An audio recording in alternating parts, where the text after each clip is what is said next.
E, na verdade, ao utilizar a sua intervenção inicial... Portugal, à qual amanhã quer voltar, depois do batizado feito, não faltam padrinhos a Primeiro-Ministro. Esse Estado, é essa a lógica. Senhores deputados. Passos perdidos com Miguel Viterbo Dias. Esta semana o Primeiro-Ministro vai ao Parlamento para um debate quinzenal e o dossiê da reposição das freguesias pode ficar fechado. Mas o que continua a dar polémica é a Comissão Parlamentar de Inquérito ao Tratamento das Gêmeas Luso-Brasileiras, com a Assembleia da República a acusar o Supremo Tribunal Administrativo de ingerência, depois de ter dado razão à mãe das crianças sobre o nome desta Comissão de Inquérito, mas esse é um assunto para a conversa de bastidores. Antes disso, o bate-boca da semana, com dois debates particularmente intensos, um sobre segurança e outro sobre alterações à lei da interrupção voluntária da gravidez. E essa é uma grande falha, Sr. Primeiro-Ministro. É uma armadilha para o país. Isso, Sr. Primeiro-Ministro, o país quer saber o que é que vai fazer. Muito obrigado, senhoras e senhores deputados.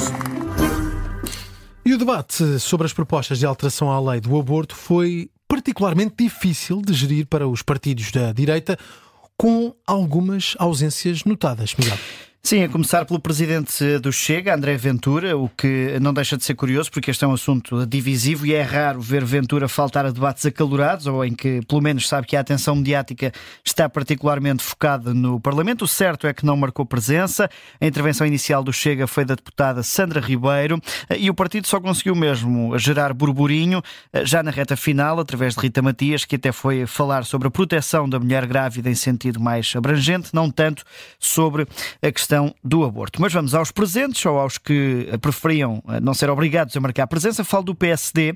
Os sociais-democratas esperaram pelas intervenções de todos os partidos, até usarem da palavra. Hugo Soares ainda cedeu tempo ao CDS e à Iniciativa Liberal e, no fim, ainda lhe sobraram perto de 10 minutos. O PSD queria muito passar discreto neste debate. E a defesa da posição social-democrata acabou por ficar a cargo da vice-presidente da bancada, Andréa Neto, que voltou a 2007. Os portugueses são soberanos e a resposta já foi dada. À pergunta mais debatida, mais escrutinada, mais ponderada da história da nossa democracia, o PSD remeteu para o referendo de 2007 com a pergunta mais escrutinada da história da democracia, disse Andréa Neto, que já na fase de resposta às perguntas dos deputados rematou com um "já disse tudo e não há nada mais a acrescentar". Lá está o PSD a querer passar ao largo da discussão. Quis mesmo passar ao largo da discussão, apesar do PSD ser... ou dos deputados do PSD serem determinantes para o desfecho da votação. No dia anterior ao debate, Hugo Soares tinha anunciado o sentido de voto da bancada, quer contra as propostas da esquerda, que queriam aumentar o prazo legal para a interrupção voluntária da gravidez, mas também contra as da direita, que queriam impor mais regras no acesso. E no final da votação, todos os deputados acabaram por cumprir essa indicação de voto. Pois havia essa dúvida, porque o PSD tem aquela tradição de liberdade de voto nas questões de consciência, mas aqui a interpretação de Hugo Soares foi outra, e não sendo uma votação sobre a favor ou contra o aborto, mas sobre alterações ao regime da interrupção voluntária da gravidez, não foi entendida como uma matéria em que tivesse que existir disciplina de voto. O Hugo Soares garantiu até que essa questão nem sequer foi colocada pelos deputados. Existiram alguns membros da bancada que acabaram por entregar declarações de voto, como por exemplo Emílio Guerreiro, isto depois de Isabel Moreira, do PS, ter recordado nomes do PSD que estiveram do lado do progresso nas questões ditas de consciência. Não se percebe, ninguém percebe o que leva o PSD, institucionalmente falando, porque sabemos naturalmente a posição de Leonor Beleza, de Teresa Leal Coelho, de Paulo Teixeira da Cruz, de Rui Rio e até de Passos Coelho até certa data, e de muitas outras pessoas no PSD, a insistir numa história de décadas sempre contra a autonomia das mulheres. A crítica de Isabel Moreira, aqui a recordar nomes do PSD que estiveram ou estão ainda do lado do sim ao aborto e por isso que podiam ser aqui influências no sentido daquilo que o PS queria, que era aumentar o prazo legal para a interrupção voluntária da gravidez. Isabel Moreira foi a primeira deputada do PS a subir ao púlpito, a pedir uma mudança de posição do PSD, que não se verificou, e no fim a líder parlamentar, Alexandra Leitão, acabou por carregar no acelerador. A extrema-direita quer negar o direito às mulheres. O PSD é hipócrita quando diz que é a favor do direito da mulher à IVG, mas depois chumba as propostas que nada mais fazem do que efetivar esse direito na prática. E foi um debate que serviu sobretudo para ser um debate de todos contra todos, porque o PS ouviu também críticas dos partidos à esquerda sobre a oportunidade que tiveram para mudar esta lei. É quase que deram o guião aos partidos da direita. O discurso já tinha sido ensaiado pelo PSD e pelo CDS, que recordaram os 8 anos de governação socialista, 2 deles em maioria absoluta, mas o PCP e o Bloco de Esquerda também mostraram descontentamento quanto a isso. Paula Santos, a líder da bancada dos comunistas, fez questão de lembrar ou de dizer que já existiram melhores oportunidades para mudar esta lei. Houve condições no passado recente para a resolução dos problemas que condicionam o acesso à IVG e até para o alargamento do prazo para a realização da IVG por opção da mulher. Mas não foi essa a opção do PS. Aqui, clarinha, não foi essa a opção do PS quando esteve no governo, Paula Santos, neste debate sobre mudanças à lei da interrupção voluntária da gravidez, e em que todos os projetos, mais progressistas ou mais conservadores, acabaram chumbados. Sem mudanças, a interrupção voluntária da gravidez continua a ser permitida em Portugal até às 10 semanas. Vamos agora, nestes passos perdidos, aos sinais da semana e vamos começar pela positiva.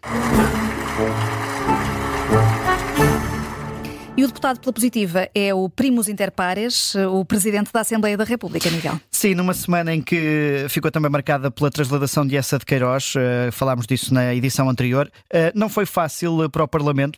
Pelas dificuldades logísticas, foi um dia de muita chuva em Lisboa, o que retirou qualquer resquício de dimensão popular que esta cerimónia pudesse ter, mas a par disso existiram também problemas políticos. Durante muitos anos existia a polémica dos 6 bisnetos que eram contra a transladação de Essa de Queiroz, e Aguiar Branco não fugiu a esse tema no discurso que fez no Panteão Nacional. Agradeceu às gentes de Santa Cruz do Douro por terem emprestado Essa a Lisboa e depois, relativizando tudo isto, disse que Essa teria feito uma bela crónica sobre a confusão que foi esta transladação para o Panteão, que demorou 4 anos desde a aprovação até à concretização, com esta batalha judicial pelo meio. E por falar em justiça, também há pouco, na abertura do ano judicial, puxou dos galões de advogado e ex-ministro do setor para criticar as demasiadas conferências e debates sobre a situação da justiça e para anunciar uma reunião de trabalho no Parlamento entre os agentes do setor e os legisladores, ou seja, os deputados. Veremos se isto vai provocar ou não alguma alteração, mas pelo menos não é mais um debate, nem mais uma conferência. Punha a acontecer já em fevereiro. Por tudo isto, Aguiar Branco leva essa nota positiva. Vamos agora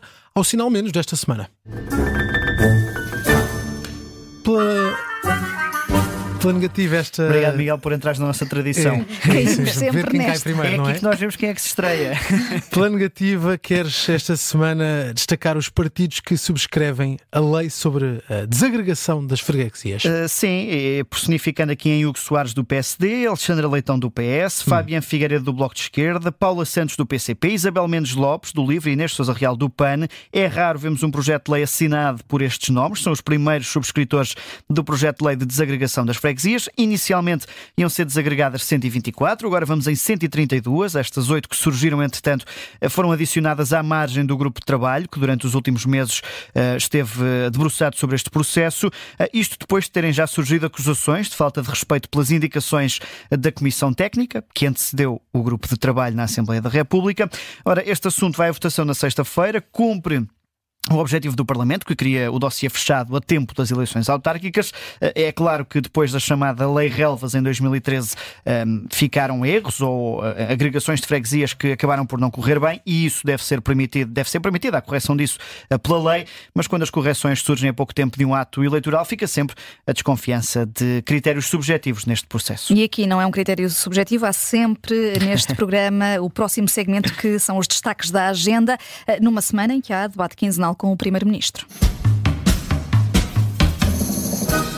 E já vamos a esse debate com a presença de Luís Montenegro, mas antes disso, Miguel, outros destaques. Quais é que são esta semana? Vamos começar pelo arranque da Comissão de Inquérito à Gestão da Santa Casa da Misericórdia de Lisboa, que já recebeu as respostas por escrito de Pedro Santana Lopes, antigo provedor, também antigo Primeiro-Ministro, e foi por isso que pôde responder por escrito.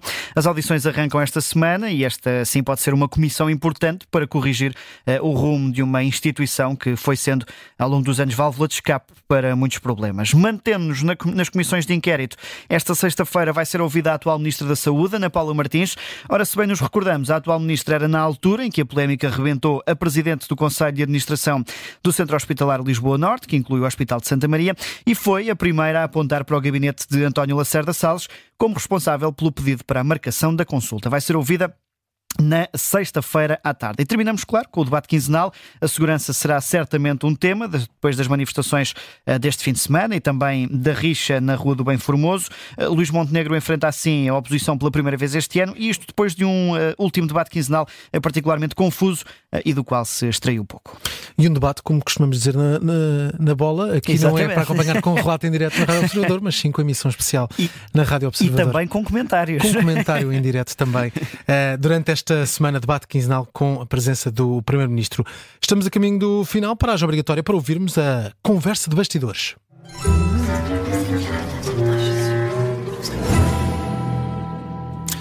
Esta semana, o destaque vai para a decisão do Supremo Tribunal Administrativo sobre o nome da Comissão de Inquérito ao caso das gêmeas luso-brasileiras e também para a ação de Aguiar Branco nas sombras.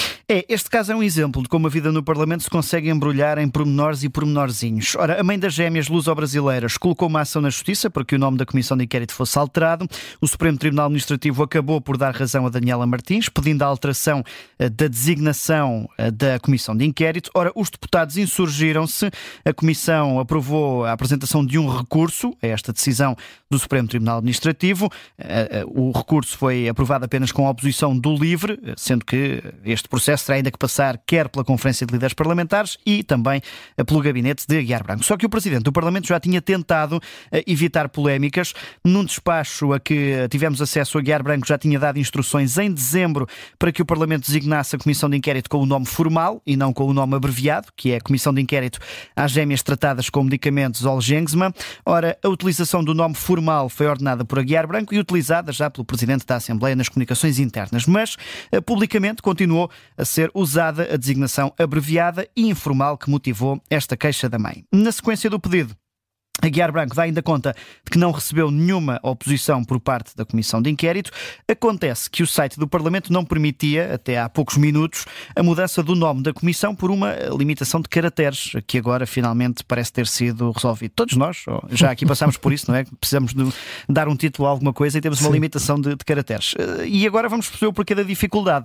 É que, em vez de Comissão de Inquérito às gêmeas tratadas com medicamentos Zolgensma, a designação agora é a seguinte. Vou ganhar fogo.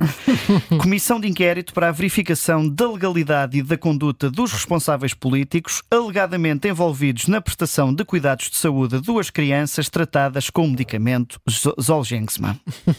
Conseguiste bem essa difícil missão.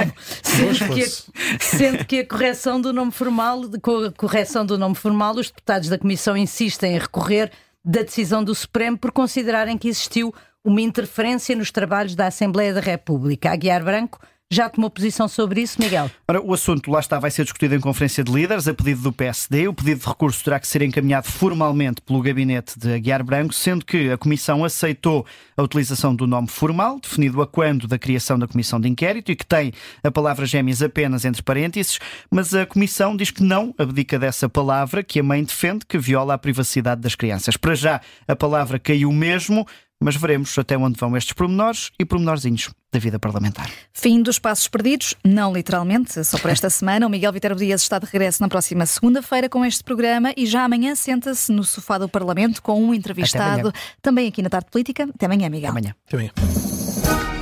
E na verdade, ao utilizar os primeiros, a sua intervenção inicial, o Portugal, à qual amanhã quer voltar, depois do batizado feito, não faltam padrinhos a Primeiro-Ministro. E assustado. É essa a lógica. É essa a lógica. Senhores deputados,